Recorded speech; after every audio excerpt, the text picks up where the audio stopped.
18:07. De inmediato nuestra siguiente entrevista, ya lo vemos en pantalla, nuestro invitado se trata de Andrés Altamirano, coordinador del Observatorio de Contratación Pública.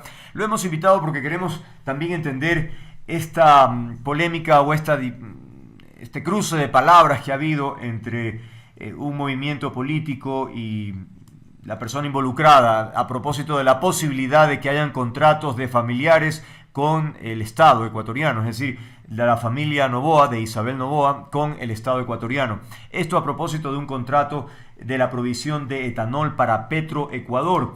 En este proyecto, ya se ha aclarado, empezó en el gobierno de Correa, de Rafael Correa, para esta producción de biocombustible.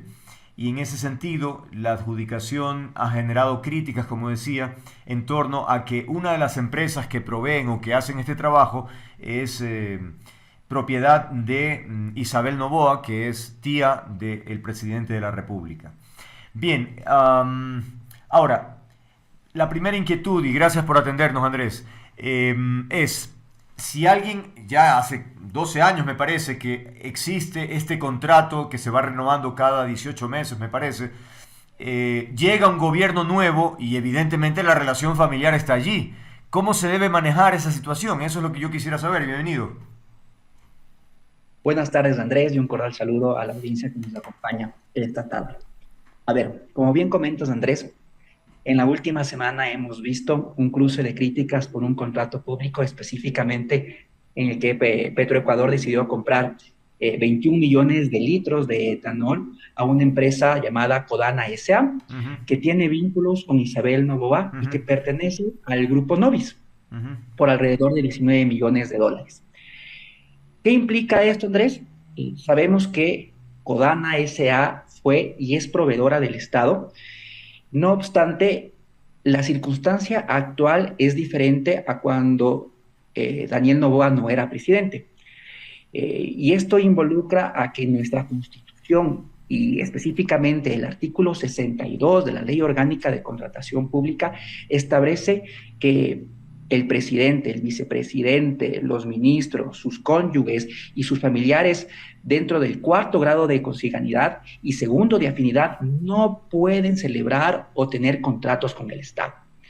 Entonces, evidentemente, es una circunstancia en la cual las autoridades de control deben revisar si esta contratación cumple con la normativa referente a las inhabilidades que tienen ciertos sujetos para suscribir contratos amparados a la ley orgánica de contratación. Se podría argumentar que en el Ecuador, entiendo, hay básicamente tres empresas que realizarían ese trabajo y que el hecho de que una de ellas no lo sea, pues sería un perjuicio para el Estado. ¿Ese sería un bien superior a considerar o no? ¿O hay que, si hay esta nueva, digamos, esta novedad del parentesco entre el presidente y la empresa, simplemente acatar y decirse gracias, pero aquí no puede participar porque la norma no lo permite? No sé. A ver, es importante mencionar que la Contraloría también se ha pronunciado y ha dicho que va a abrir una investigación preliminar acerca de estas adquisiciones que tienen las empresas o Petroecuador con respecto a las empresas que venden etanol. No obstante, se debe justamente aplicar y revisar la normativa en la que se establece que no se puede tener contratos con el Estado.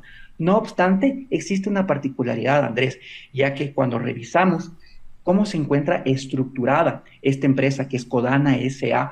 dentro del sistema de la Superintendencia de Compañías de Mercado, eh, se puede establecer que Codana S.A. tiene un accionista que es una empresa fiduciaria internacional llamada Dayton Trust Company.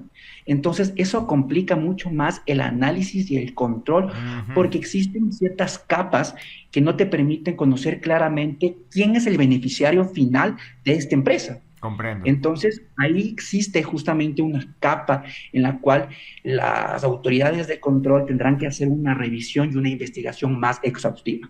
Ahora bien, la crítica política, sin duda, menciona que el gobierno ha entregado a dedo ese contrato, tratando de ponerlo, posicionarlo como un tema irregular de beneficio, ¿no? Pero también se menciona que se trata de un contrato mediante régimen especial. Explíquenos en qué consiste y qué particularidades tiene.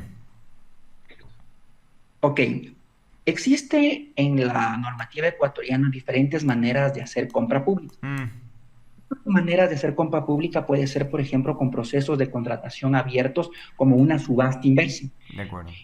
Todos hemos visto en las películas cómo existen esas subastas en las cuales van pujando por llevarse algún objeto. En Ujú. cambio, esto aplicado a la normativa ecuatoriana, las empresas pujan hacia la baja, es decir, con precios más bajos para poder justamente ellos ganarse el contrato. Ganar. Ujú. Esto es un proceso de competencia abierta. ¿Qué pasa cuando existen procesos menos abiertos? A eso se les denomina procesos de régimen especial. Es decir, que las entidades contratantes, en este caso Petroecuador, hace la invitación directa a estas empresas para que puedan participar. Ujú. Es decir, que no existe una libertad de mercado para poder que cualquier proveedor pueda participar y ganarse este contrato. ¿Y se lo hace en función de qué criterio? El régimen especial lo que hace es invitar justamente a estas empresas. Entonces se realiza un análisis de mercado y se pide ciertas cotizaciones para que las empresas puedan participar. Entonces, estos estudios de mercado que realizan las entidades contratantes se basan en datos históricos y datos actuales de cómo está compuesto el mercado. En este caso, Petroecuador ha de haber realizado un estudio de mercado en el cual determinó cuáles son las empresas a las cuales puede invitar y quiere invitar para que puedan participar en estos procesos de contratación específicamente. Isabel Noboa se pronunció sobre este tema en un discurso y ella hizo referencia a la historia de cómo empezó esto, el interés del gobierno de Correa para motivar para este tipo de trabajo. Y hasta ahí todo bien. Y entonces ella dice, ¿cómo puede ser que hoy digan que nos estamos aprovechando del gobierno?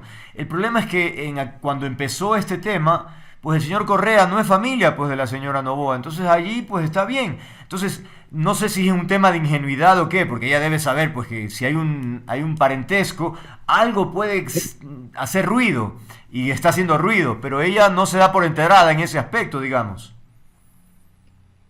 Sí, Andrés, es fundamental enfatizar que uno de los principios clave en la contratación pública es evitar cualquier situación que pueda dar lugar a conflictos de intereses. Claro. En este caso, dado que la empresa adjudicada tiene vínculos familiares con el presidente, surge una duda legítima. Entonces, es ahí pertinente que las diferentes o los diferentes organismos de control puedan investigar acerca de quiénes son estos beneficiarios de esta composición de fideicomiso, porque tenemos que ser claros. Cuando nosotros tenemos una estructura jurídica como una compañía SA o una compañía limitada, es posible nosotros detectar o identificar quiénes son los accionistas, con quién realmente el Estado está haciendo negocios. No obstante, cuando existen estas estructuras, tales como el fideicomiso que acabo de mencionar, Ujú. se hace más complejo conocer quiénes son estos beneficiarios. Entonces, de ahí también una particularidad y un llamado a que creemos la normativa o se puede identificar estos vacíos legales que, claro, ahora no los tenemos en la normativa ecuatoriana y que permiten que la titularidad de la empresa, es decir, el accionista de la empresa, esté conformado por una empresa fiduciaria internacional. Y lo que hace esta empresa fiduciaria es justamente administrar los fondos, los gastos del patrimonio de la empresa Codana S.A. Pero nosotros no podemos llegar a conocer quiénes son los beneficiarios de este contrato y de los beneficios que está teniendo la empresa. De ahí el Esa, llamado que hacemos que siempre exista mayor rendición de cuentas y transparencia de las entidades públicas y también de los involucrados al proceso de contratación. ¿qué deberíamos esperar del examen especial que va a hacer Contraloría? Más o menos en esa línea, aclarar lo que mencionas o ese no es el ámbito. ¿Qué esperaríamos de Contraloría? A ver, Contraloría ha dicho que va a ser una investigación preliminar. Entonces, no lo podríamos llamar como una Mm, auditoría como tal. No comprendo. obstante, estos organismos de control, en el caso que detectaran que un proveedor no debería ser contratista del Estado, el contrato se puede terminar de manera unilateral y anticipada en el caso de que ya se haya firmado y se haya adjudicado. Si hubiera una causa o un daño o un perjuicio económico al Estado, tanto la empresa como los Ok. funcionarios que participaron en el proceso de contratación son responsables solidarios. Y esto sumado que pueda haber alguna sanción tanto administrativa o penal. Entonces, eso es lo que tendríamos que esperar con estas investigaciones preliminares que las entidades de control lo pueden. Ahora, eso en cuanto al manejo o a las pérdidas económicas, pero ¿en qué en cuanto a la parte legal? No sé si Procuraduría debería también pronunciarse, es decir, sobre la viabilidad de que esa empresa trabaje con el actual gobierno. Eso es lo que yo no sé quién dirime eso. Alguien que diga, lo siento, aunque haya sido hace 30 años, resulta que hoy tiene a un presidente de familia y entonces tiene que aplicarse la norma. Sí, a ver, la Procuraduría General se le puede realizar la consulta pertinente. Aquí en este caso, la entidad contratante Petroecuador le puede consultar a esta institución sobre las diferentes maneras de cómo poder actuar frente a esta circunstancia. Como te menciono, es súper difícil conocer quién Claro, está atrás ¿quién? de De esta acuerdo. empresa, porque cuando uno verifica en la superintendencia de compañías, lo que se tiene es que el accionista es una empresa fiduciaria internacional. Pero, Entonces, esa capa que te da esta estructura jurídica tiene que determinarlo bien estos organismos de control mediante una investigación exhaustiva, porque no es tan sencillo como hacer un análisis en las cuales una empresa claro, que tiene un accionista y a una persona real detrás claro, de claro. esta estructura, lo podría hacer de manera más fácil. Ahora existe esta capa que es más compleja y que necesita un análisis tanto legal y también de una revisión sobre cómo se puede actuar en estos casos. Ahora, cuando hay estas capas a las que hace referencia, de inmediato también surge la suspicacia. ¿Por qué arman toda esta estructura como para no conocer de inmediato con transparencia quién está detrás? Es decir, esto no puede ser interpretado como una estrategia justamente para evadir cualquier problema. Los fideicomisos, Andrés, son estructuras legales Ah, no, en el claro, el Ecuador. fideicomiso, claro. ¿Sí? Estas estructuras legales pueden Claro. evitar ciertas regulaciones y de ahí la importancia que las autoridades sean más rigurosas al revisar este tipo de contratos que tienen inmersos estas estructuras. La revisión es clave para evitar estos conflictos de interés y asegurar que todo se haga de manera justa. Entonces, en la compra pública se rige por principios y uno de esos principios es el trato justo, también la libre competencia, es decir, que exista mayor concurrencia de proveedores y de ahí la pertinencia de que todos estos principios sean analizados en virtud de cuidar los fondos públicos del Estado. Sí, Contrana S.A. ya ha sido proveedor del Estado antes. No Ujú. obstante, la circunstancia con la cual ahora se debe analizar es otra, ya que está involucrada en un proceso de contratación que tiene que ver con familiares del presidente. Y la normativa te establece que justamente no se puede llevar o celebrar contratos con estos representantes o con familiares que tengan que ver con autoridades de alto cargo jerárquico. Ahora bien, cuando se trata del régimen especial, recuérdame, no sé si lo dijiste, pero de todas maneras quisiera insistir porque no me quedó claro. En el régimen especial tienen que justificar el por qué se actúa de esa manera, es decir, tiene que haber un antecedente importante. No sé, por ejemplo, estamos en un estado de excepción, bueno, eso me permite contratar por emergencia. Sí, en este caso, Petroecuador tiene que hacer una resolución de inicio del procedimiento de contratación y debe justificar por qué seleccionó hacer este proceso de contratación por régimen especial. Ya. Entonces, el régimen especial, para tenerlo claro, es cuando una empresa, más bien una entidad contratante, en este caso una empresa pública como Petroecuador, no publica un proceso de contratación que sea abierto Abierto. para que varios Ujú. proveedores puedan participar, sino más bien hace invitaciones directas. Entonces, esta justificación debe ser con datos, por ejemplo, de estudios de mercado, de historial también de los proveedores, con compras o adquisiciones que se hayan realizado en el pasado con otras entidades del Estado. Entonces, esta resolución y por qué se elige un proceso de contratación de régimen especial debe ser justificado y no puede ser tomado a la ligera. Comprendo. Entonces, ¿de aquí qué debemos esperar? Por un lado, el tema de Contraloría para ver qué nos dice. No sé si Procuraduría, como decíamos hace un momento, o qué expectativa tienes al respecto. A ver, ¿O quedará en nada? Contraloría debería acabar su investigación Claro. preliminar.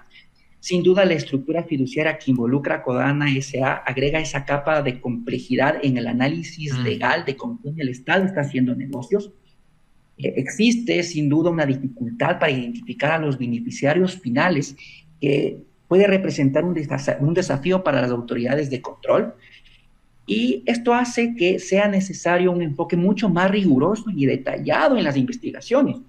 Y también depende que, en este caso, las entidades que realizan estos procesos de contratación, como Petroecuador, realicen una investigación, una revisión en el campo de la contratación pública, se llama debida diligencia. Es conocer con quiénes realmente se está haciendo negocios y quiénes están atrás de estas empresas. Entonces, es necesario que se fortalezcan estas medidas, esperar cuál es la resolución o cuál es la decisión de Contraloría y tratar de que la confianza del público en las instituciones sea más clara y que exista mayor rendición de cuentas de todas las acciones que realizan tanto las entidades contratantes y que también de los contratistas, porque tenemos que recordar que la compra pública reúne tanto a un oferente como a alguien que demanda de bienes y servicios. Claro, claro, claro. Entonces, la ciudadanía lo que espera es que estas instituciones al menos hagan una rendición de cuentas y sean mucho más transparentes. Pero preocupa el tema de filtros, Andrés, y aquí me voy a separar un poquito del tema, pero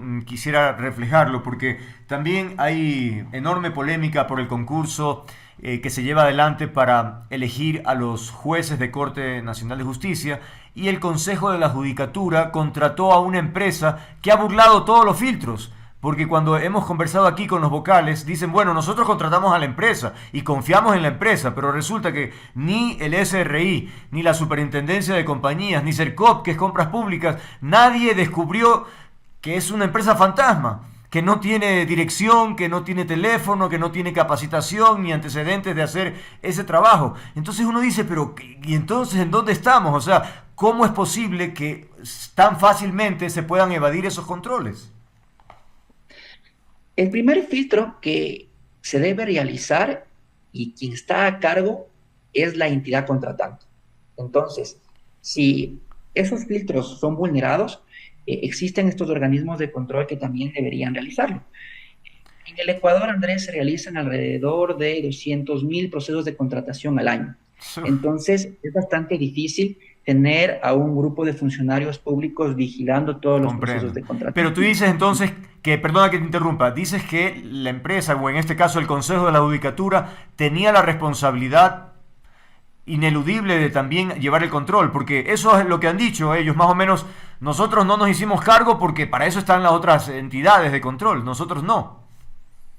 No, quien tiene que hacer el primer filtro siempre es la entidad contratante. Y ahí Mm, otra vez recalco que debe haber procesos de debida diligencia, es conocer con quién se va a hacer negocios.